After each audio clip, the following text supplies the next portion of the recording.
Subscribe करें अपने YouTube channel लाडामोट medicine को और बेल आइकन दबाएं लेटेस्ट नोटिफिकेशन पाने के लिए। वेलकम फ्रेंड्स, स्वागतम दोस्तों। जब भी किसी व्यक्ति को इंजरी हो जाती है, किसी प्रकार की चोट लग जाती है, यह चोट चाहे बड़ी हो या छोटी हो, दोनों ही स्थिति में व्यक्ति को सबसे पहले टीटी का इंजेक्शन लगाया जाता है, जिससे कि व्यक्ति में टिटनेस की बीमारी होने का खतरा नहीं रहे। और अगर यहाँ पे कोई बच्चा है जिसकी उम्र 12 वर्ष तक की है, उसको प्रॉपर वैक्सीनेशन हो रखा है, सभी टीके लगे हुए, तो उसको टीके का इंजेक्शन नहीं भी लगाएं तो किसी प्रकार की समस्या नहीं। लेकिन किसी बच्चे को टीकाकरण प्रॉपरली नहीं हुए हैं, कोई वयस्क व्यक्ति है या कोई बुजुर्ग व्यक्ति है, इनको चोट लगी है तो टीटी का इंजेक्शन लगाना अनिवार्य है। और ऐसा सामान्यतः देखा गया है कि जब चोट लग जाती है तो टीटी का इंजेक्शन या तो समय पर नहीं लगा पाते या बिल्कुल ही नहीं लगा पाते, जिस कारण से टिटनेस बीमारी होने का खतरा रहता है। अब इस खतरे को, सीरीज को कैसे कम किया जाए, तो इसके लिए एक इंजेक्शन आता है जिसका नाम है टिटनेस इम्यूनोग्लोबुलिन इंजेक्शन। इसको लगाकर टिटनेस बीमारी के खतरे को टाला जा सकता है। इसी की पूरी डिटेल हम इस वीडियो में जानेंगे। इस कारण से वीडियो को बिना स्किप किए अंत तक देखें, जिससे कि इस टीके की पूरी जानकारी आपको मिल सके। मैं हूं आपका होस्ट मोहित आदिज, आप देख रहे हैं अपना यूट्यूब चैनल लाडामोट मेडिसिन। चलिए आज पे कुछ नया सीखते हैं।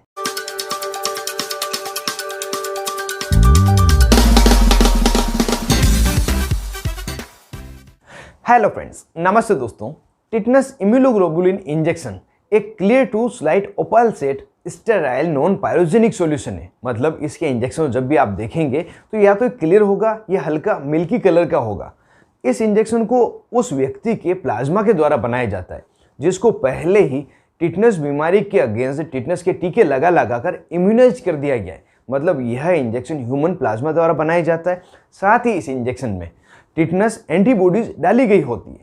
अगर यहाँ पे थोड़ा सा इंट्रोडक्शन टिटनेस बीमारी के बारे में जाने तो यह एक प्रकार की बीमारी है जिसको टिटनेस बीमारी के साथ साथ जो लोग डिजीज भी कहते हैं।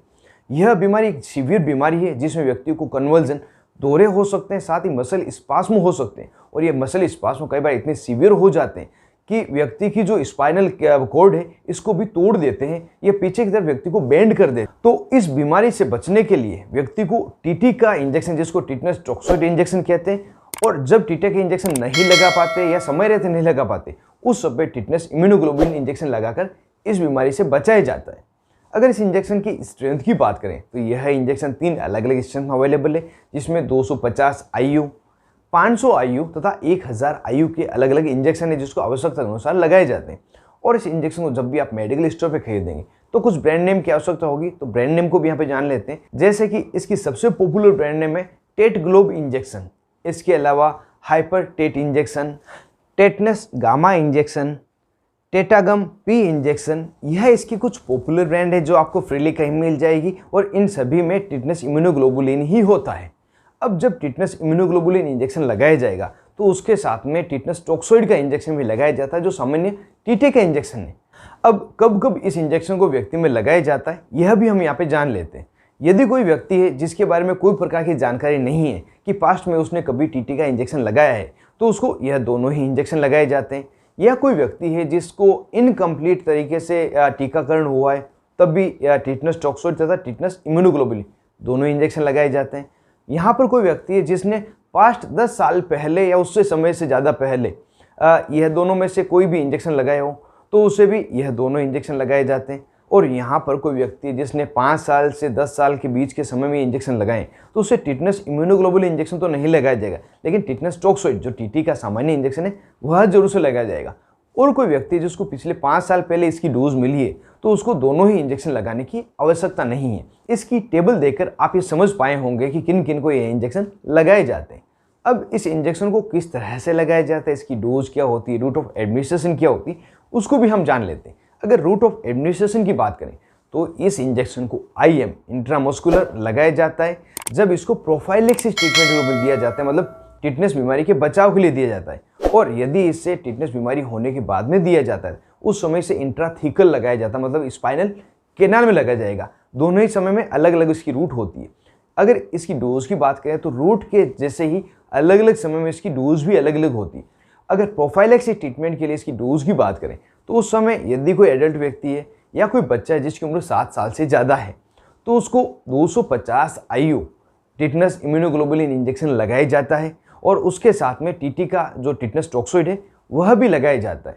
और किसी बच्चे की उम्र 7 साल से कम है तो उसको उसकी बॉडी वेट के अकॉर्डिंग ये इंजेक्शन लगाया जाएगा, जो कि 4 यूनिट प्रति किलोग्राम होता है, उससे इसका कैलकुलेट किया जाता है। और कोई बच्चा है जिसकी उम्र तो कम है लेकिन वजन एडल्ट के जितना है, तो उसको वो जो 250 IU की एक इंजेक्शन है वो पूरा लगाया जाएगा।